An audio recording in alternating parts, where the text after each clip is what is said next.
Hello everyone and welcome to episode 6 of CX Talk. I am Dave Murray, Senior Service Consultant here at the DiJulius Group. And alongside me as always is John DiJulius. Hello John. Hello Dave, hello everyone, CX Talk.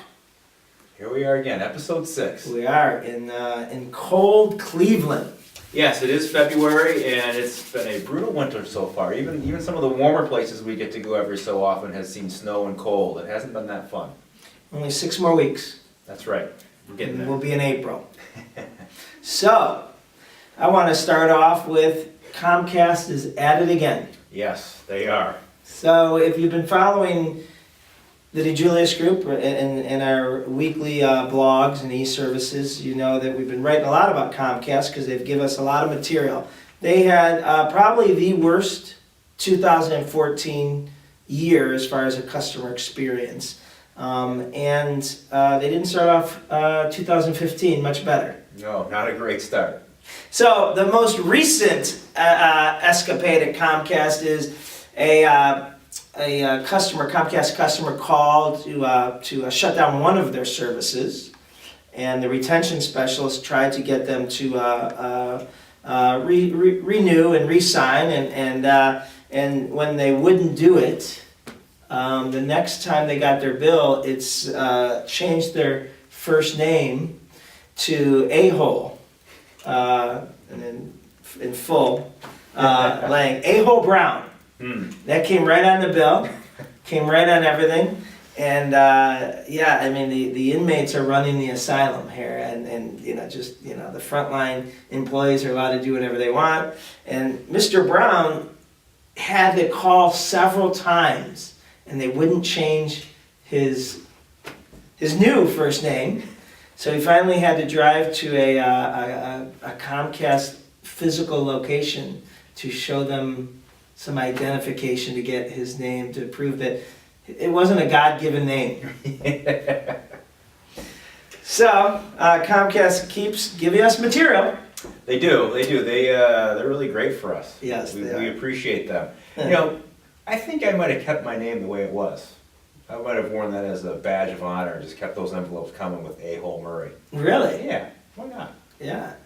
Well, all right. If you want to be nicknamed A-hole Murray, we can make that happen. Great, I probably shouldn't have said that on tape, but there we go. What does this say? Agent Murray. Close. All right, it's close. It's a name. What do you got, Dave? Well, I was going to talk about an article that just ran in the New York Times, and the title of the article is the Tyranny of a Forced Smile, and it was written by a gentleman who's an academic. He's a teacher. He's also written a novel. His name is Paul Jankunis, and he seems like a really, really intelligent guy. And I read the article. It was really interesting, but I have a kind of a counterpoint to his. So what's the thinking. thesis of his? So what he's writing about is he's talking about the world of employers today, and a feeling that to have a job, employers are almost forcing employees to love where they work. That it's part of the job. You have to love what you do. You have to love the company.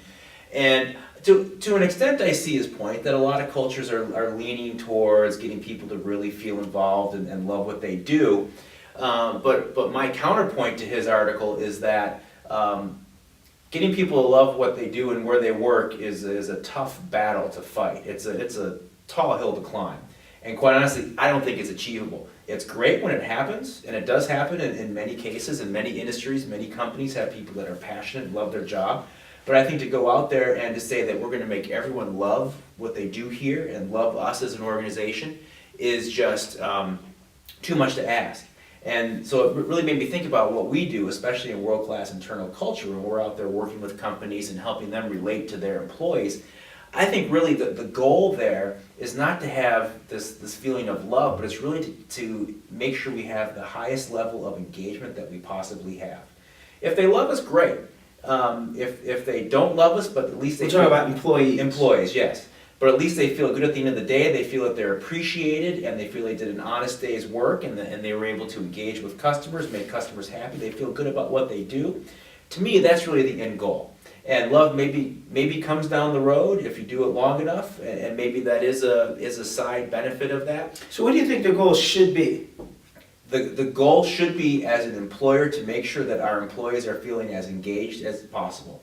so that line of communication is open two ways. If they're not feeling great about the job, they can feel that they can voice it and give positive and constructive feedback, negative feedback when necessary. We want to have that communication going two ways at all times, making sure that we know that they feel appreciated, and making sure we know how to reward them when they do things the right way. Yeah, I haven't had a chance to read the article yet. I want to, but take it. I look at it from what we do with customers, and we want to have customers feel that they can't live without us, right? Now, is that achievable? Not, no. A small percentage will. A small percentage of people can't live without Apple, Zappos, Amazon, Starbucks, and so we're trying to duplicate that for all our clients. But I kind of feel like it's the same. I think the goal should be to get your employees to love you. You aim high, and obviously, let's say you have 5% do. If you can get that up to 8%, and then a larger percentage are strongly engaged. One of our things at the DiJulius Group and John Robert Spa is that every employee feels that taking a position is one of the best or the best professional decision they made in their life. Now, do I expect 150 employees at John Robert Spa to all say that? No, I think that's unrealistic, but I just feel like if that's our goal, more will than may have.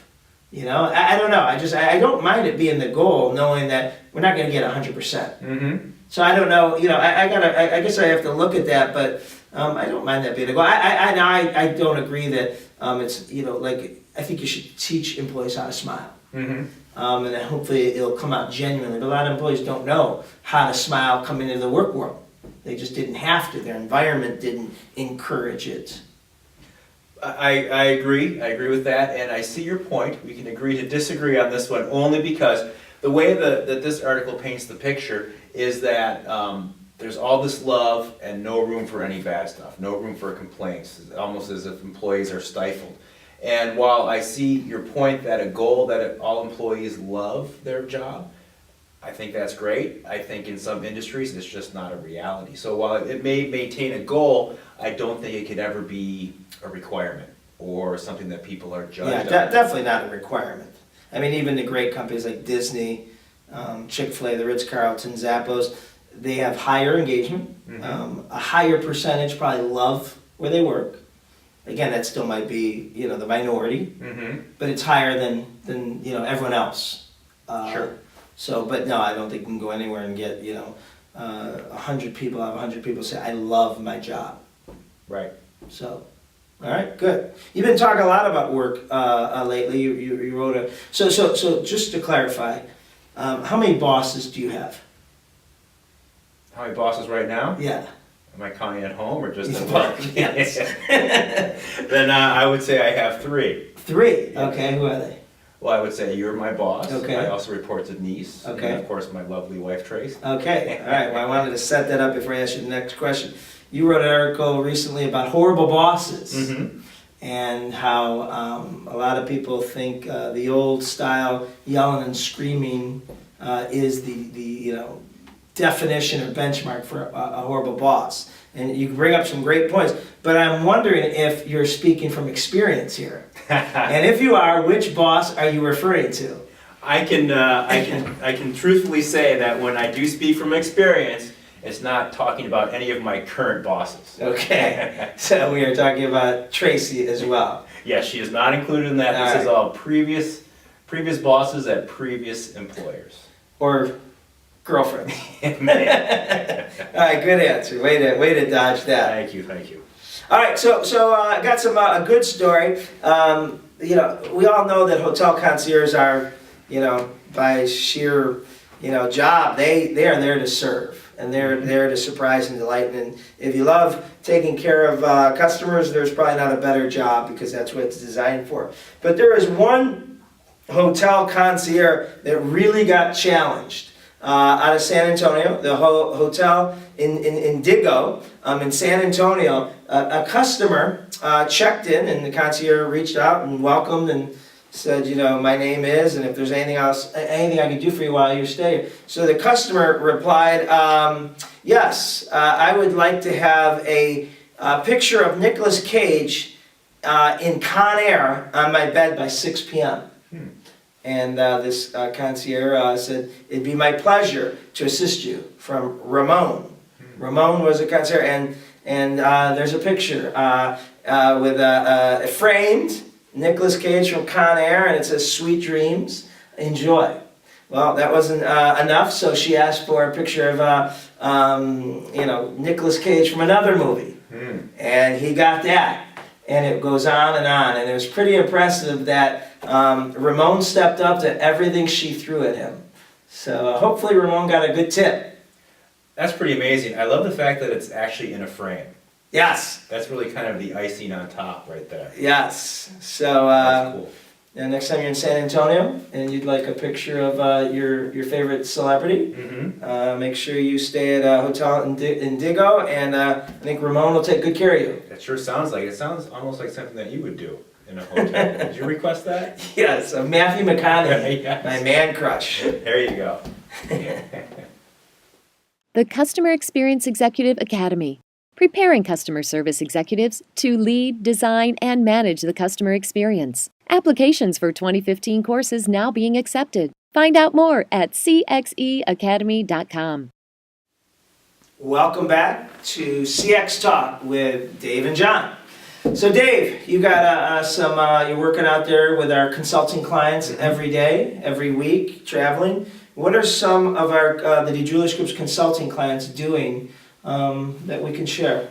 Well, John, here's a great new practice that a lot of our clients have been doing. I think they've been seeing some great success with it so far.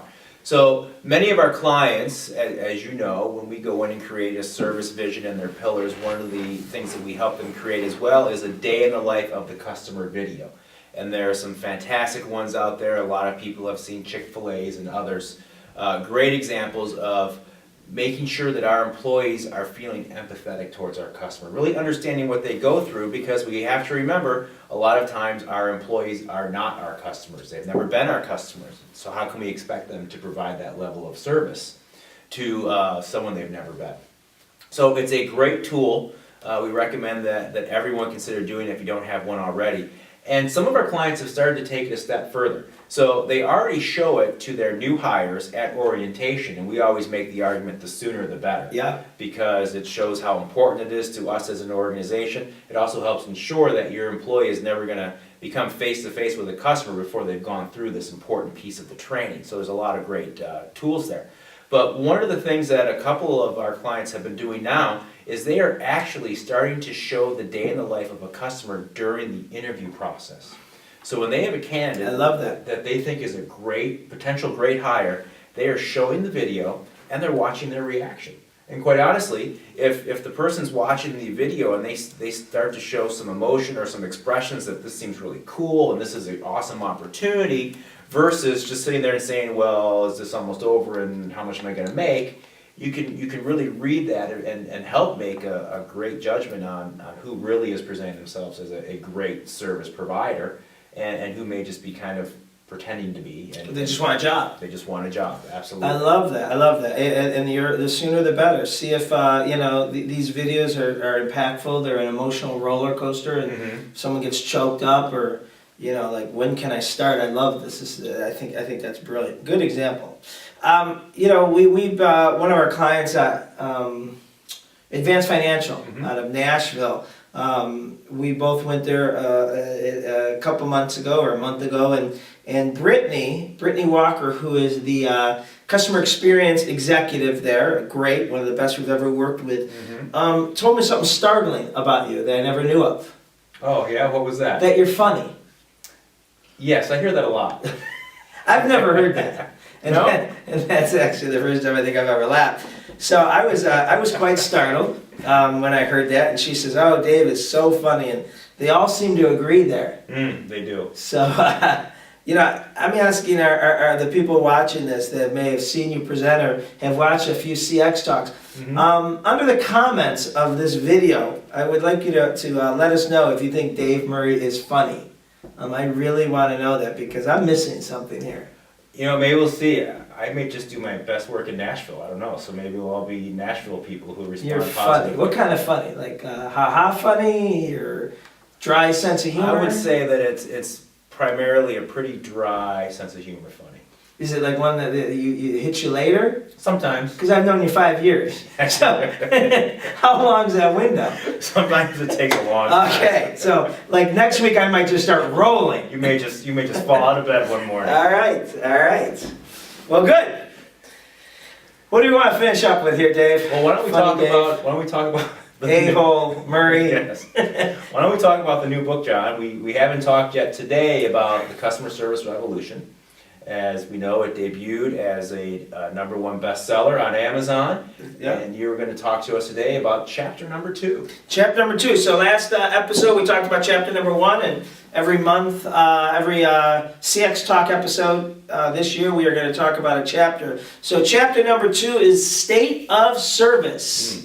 And you're trying to think of something funny to say. I can tell. I'm done for the day. So, state of service is, where customer service and customer experience lie now. And, I want you to read it with your leadership team, and it's a great read for frontline employees. And talk about the 3 places that have really influenced customer service today. And the first one is social media. And social media has turned customer service upside down. Social media is already an old paradigm. I don't know how old it is, 5, 7 years old, and the companies that are still viewing social media as a marketing channel are off. I mean, social media is a 24-hour, 7 days a week, 365 days a year communication that millions of people are having. And I don't know if you knew this, but if Facebook itself was a country, they'd have the population to be the largest country in the world. Wow. And that's a lot of people talking. So people with, I love it. I think social media has been great for customer service from a standpoint of everyone knows that their customer service can't hide anymore. Mm-hmm. Lousy customer service is going to get reported upon, like the example we gave about both examples, Comcast and then that hotel in Digo, both were on social media written about. And so whatever your customer experience is, it's going to be out there, and Yelp and all the other. So social media, you got to make sure you're paying attention to what your customers are saying. It's not about marketing campaigns, but conversations, and you got to be part of those conversations, good or bad. The second influencer in 2015 in state of customer service is time. It's all about time. And I like to ask people, do you compete with Amazon, Zappos, or Google? And a lot of times they say no, we don't. I say, well, you do, because those companies we all use them, and those companies have taught us, have kind of programmed us for immediate response. And you can tell me about a book, and I can literally have it on my iPad in my hands within 30 seconds. Mm-hmm. You can download it from Amazon, and it could be there. You have a trivia question, directions, anything, and Google will give it to us within 10 seconds. So what that means to the brick and mortars and professional B2Bs and whatever you want is people are programmed now to have less patience, and they expect phone calls and answers and everything immediately. And we have to be able to get back to them, and we have to be able to be quicker at responding and getting in contact. And finally, the third biggest influencer in customer service today is the customer experience leader. And that is the fastest growing C-suite position in corporate America today is the chief customer officer, chief experience officer, whatever you want to call it, but the customer experience leader. We're not talking about someone who runs your call center, contact center, or customer service department where they're fielding calls and complaints. This is someone who is sitting at the table with your chief marketing officer, chief operations officer, CFO, CEO, and they are overseeing every dynamic. And so as a result, to this growing need, these customer experience leaders don't have formalized training. They have experience, but there's no degrees out there with customer experience, customer service. So, the DiJulius Group, as it's seeing this need, we created the CXE, Customer Experience Executive Academy, which for our 2015 inaugural class kicks off first quarter next week, and it's full. We only take 10 a year. So we're really excited about this. We think it's going to really help companies promote these people and give them the master's degree in customer experience. And this is the 2015 is full, and our next class is going to be in 2016. So that's what you got to look at when you're looking at Chapter 2 State of Service, and then do an audit on how you guys are matching up with being available and communicating, not just marketing on social media, not just promotions, but finding out what people are saying about you and engaging them and getting back. How fast are you? How fast are your systems that were response? Because people have no patience anymore. And then finally, do you have someone that loses sleep at night, other than the CEO, owner, entrepreneur, over the customer experience and the satisfaction scores? Great. I have one thing to add on that. I recently wrote about this in my Dave's Corner piece. My Uber experience. I was in Baltimore in an Uber, and my Uber driver took a wrong turn. Said, sorry, gotta turn around. I said, no worries, we'll get there. I was going to the airport, I had some time. Later that evening, I looked on my phone and saw the map and realized that we had gone pretty far out of the way. He added some miles to the trip, so I sent an email into Uber. I got a response and a refund within 4 minutes. So, talking about time, it just makes me think. We talk to so many call centers and other organizations that we get back to people in 48 hours, we get back to people in 1 day, and now the standard is it's 4 minutes for a transaction to be completed. It wasn't an automated response. It was a real person and a real refund. So, the bar keeps getting raised. That's a great example. All right, Dave. Another good episode of CX Talk. Absolutely. Thank you, John. Thanks for joining us for Thank you. episode 6, and we'll see you next time for episode 7. CX Talk is brought to you by the DiJulius Group. Follow us on Facebook, LinkedIn, or Twitter, and visit our YouTube channel monthly for more entertainment and education with John and Dave on CX Talk.